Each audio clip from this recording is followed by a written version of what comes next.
this is going to be episode one of the Coaches Chronicles, and I have Mr. Bobby Wyatt with us, being our very first person to be interviewed. So thank you, Bobby, for joining. I know you're currently at work, so I appreciate you Yeah, this is easy. stepping Yeah, away from work and that's perfect. Good to see you. ans answering a few questions. I wanted to start just by going over a few accolades. Obviously, you have a quite a resume, so we won't spend all day going through it. But I'm going to go through some of the bigger ones and some of the more impressive ones to what I see. So you're a four-time state champion, um, 57 at the Boys State Junior, and that's coming up on 14, 15 years ago. Does that make you feel old yet? I am old. I'm paying for it. No, no, not yet, not yet. So 57, that's incredible. Still, I look at that scorecard every day when I walk through the men's grill. It's just I can't even do that in the video game. So it's that's crazy. So 2013, 2014 national championship winner at the University of Alabama, and alongside some pretty notable names like Tom Lovelady, Trey Mullinax, Robbie Shelton, JT, and Corey Whitsett. So super big names on that list that you got to compete with and be teammates with. So that's awesome. And then 2013 Walker Cup and Palmer Cup um, participant. And also part of that Palmer Cup, you were with Patrick Rogers, Michael Kim, JT, and Homa, right? Yeah, that's right. So that's awesome. I was looking, I was kind of doing my research as far as the things that I didn't already know. And it's like the list just kept growing. It's like, man, I knew a lot, but I didn't know this much. And so it was cool to dive into that and discover some more, things that I didn't know. But well, I appreciate you coming on. We're going to start with a couple questions. I want to, this whole project is really more of an experiment than anything. I think the junior base that we have at the country club is really great. I just hope that this kind of widens their horizon as far as maybe they can take some information or snippets of information that they hear from you and apply it to their practice and maybe their sports psychology and Yeah, maybe find their path to what they want to do with it. These are all questions that I wish I would have asked when I was their age. yeah. Like you said before, we didn't have Zoom, 10, 15 years ago. So this is great that we can kind of use this as an avenue and explore it. So I'm going to start you out with pretty big questions. Not very, clean slate. We're going to dive nitty gritty deep. So, Okay. um, what inspired you to start playing golf, and kind of when did you realize that you wanted to pursue it on the professional level? Yeah, golf was easy for me to start. It's all family. My dad was a big part of getting me to enjoy the game and play.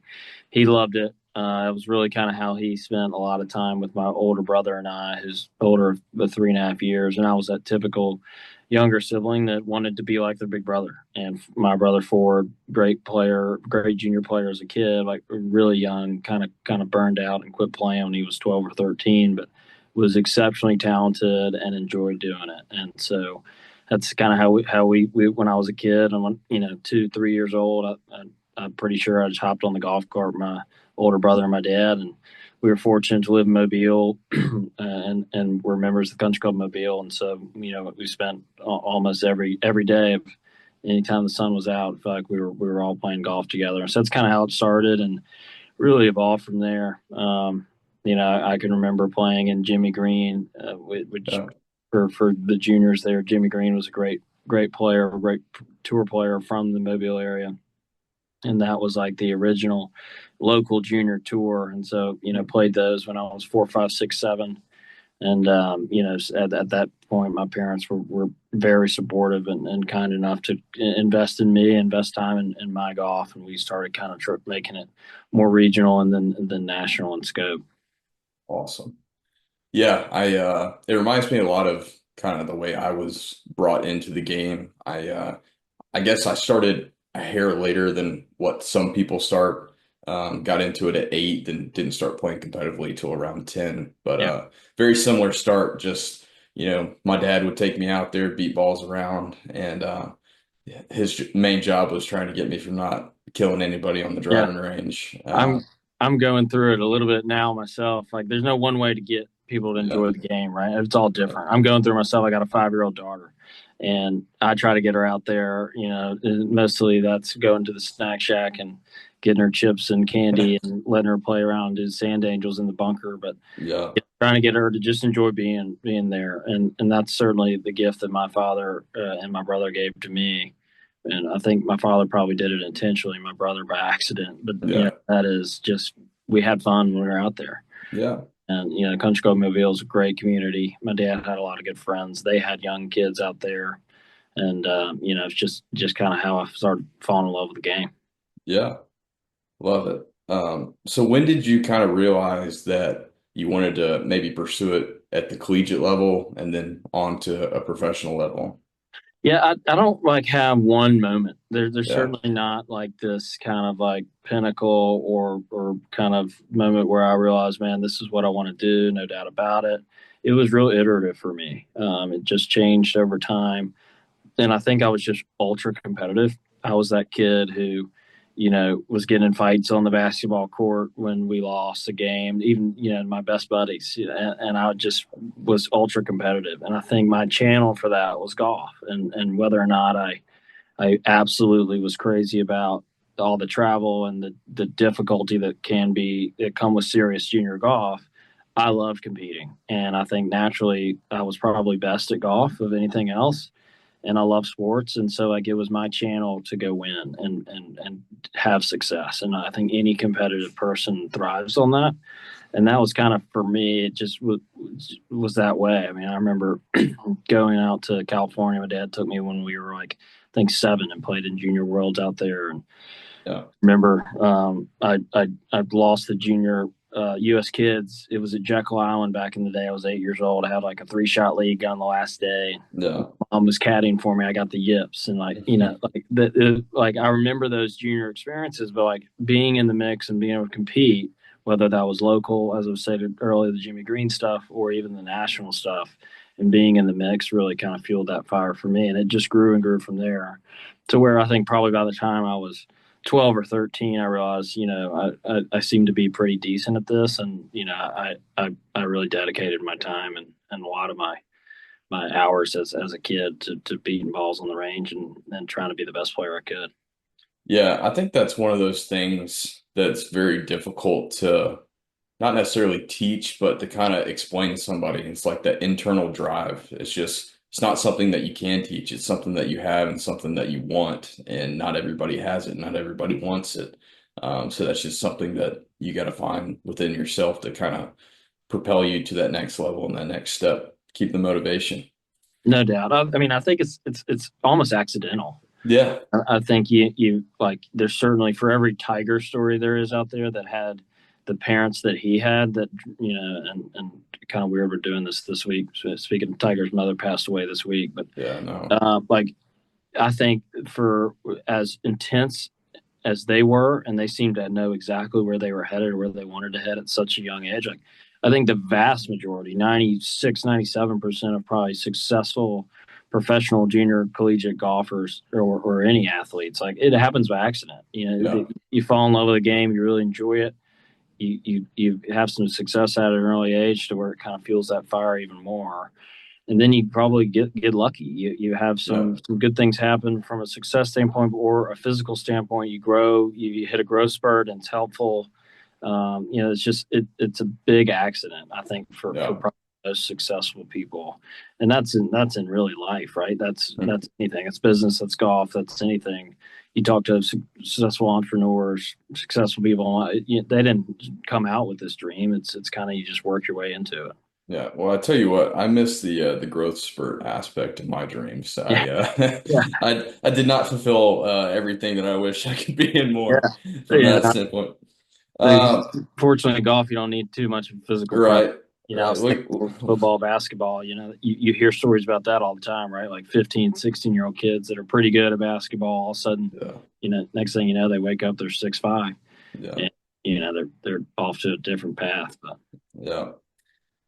Cool. Let's kind of move on a little bit. So now that we've kind of moved on to that collegiate and professional level, can you kind of name some key moments or experiences that helped shape your golf career?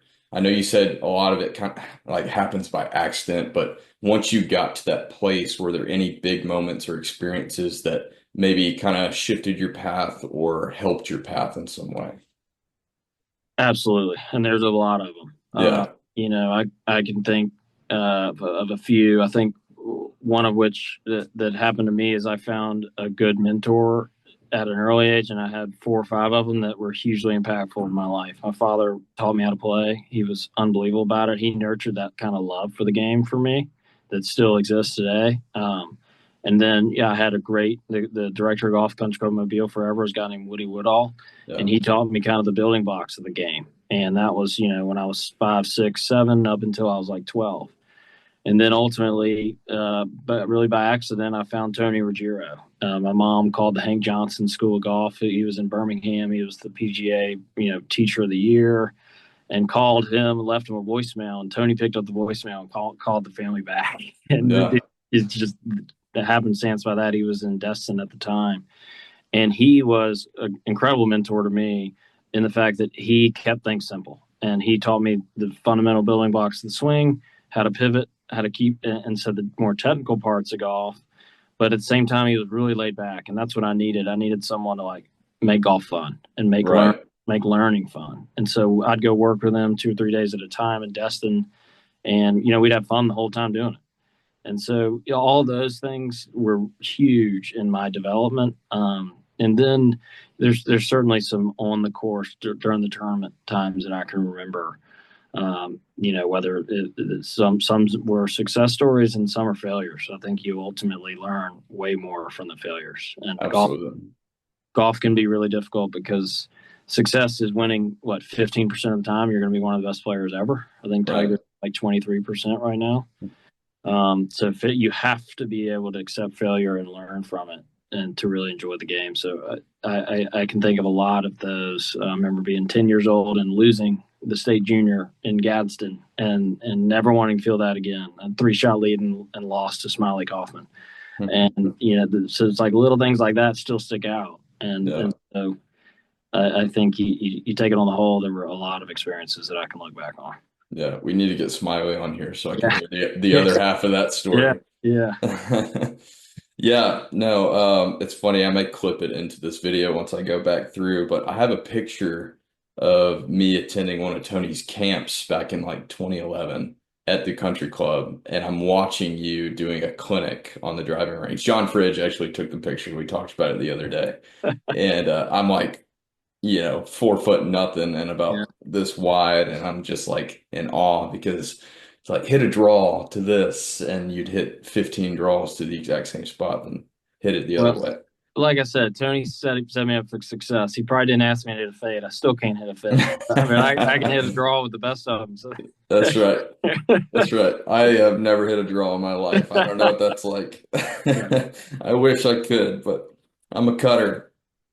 Awesome. So kind of shifting more into the junior side of things, that's where, my primary my target is around the junior game, kind of developing those younger golfers into what they want to be and who they can be.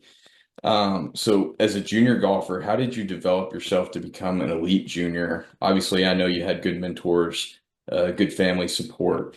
But what sets you apart from others? What was your practice routine like? What was your mental state like? What kind of separated you as an outlier? Um, I think I enjoyed practicing. I enjoyed hitting balls. The old country club Mobile range with the North Nine, if you will. Wimbledon drive comes right down the middle of it, and people used to always be like, "Ah, Bobby, you hit balls all day. You're always out there on the right corner of the range." And like, I lived out there. I loved it.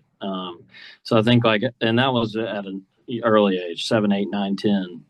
11, 12. I think that whole fundamental foundation of golf really set me up to have a successful junior career and then into the amateur ranks. And then as I got into the teenager, like I enjoyed finding the little things to get better. So when Tony would give me a drill or I'd play with good players who just whipped me. And I remember going out to Oregon when I was 14, and I was all excited. I'd gotten into the invitationals of the AJGA, kind of another level up, and play with Corey Whitsitt. At the time, Corey Whitsitt was like the best kid in the country, and I think I shot like 77 the first round. He shot 65, 66. We played 36 together, and it was like there was such a clear gap between us, but I was willing to come home and figure out what that gap was and how do I narrow it. And typically for me, it was always short game related. I was a ball striker and needed to find ways to get better around the greens and certainly putting. And so I was willing to do that and try to improve your weaknesses. That's a lot of golf, right? Play to your Yeah. strengths and improve and shore up your weaknesses. But I think I was fortunate that I liked doing that. And then finally, I had really good friends who loved golf. Wilson McDonald, Lee Ingerson, Bernard Zeman, like all these, and these names were high school golfers, local. And then Wilson was an excellent, excellent amateur, played golf D1 at UAB, excellent player. And he was my same age and also a really close personal friend. We were so lucky to have one another. We get up to club at 3 p.m. after school, and my UMS pants, and throw on a golf shirt, and we go play, every day. No. And I think that really helped me. We play $2 a hole, $2 a birdie. Yeah. And, we still laugh about it, and I think that really shaped both of our games. Yeah. Playing for Cokes and quarters, right? Yeah. Well, That's back then, if you lost $20, like you had to go home and tell your mom you lost. yeah. Like that wasn't That an option. So you were gonna do everything you can not to allow that. yeah, that was not a fun ride home. You're No. cycling through Yeah, what's going to happen. But that's right. awesome. We're running a little short on time. We got about 6.5 minutes left. So I'm going to kind of get to the bigger question that I wanted to ask.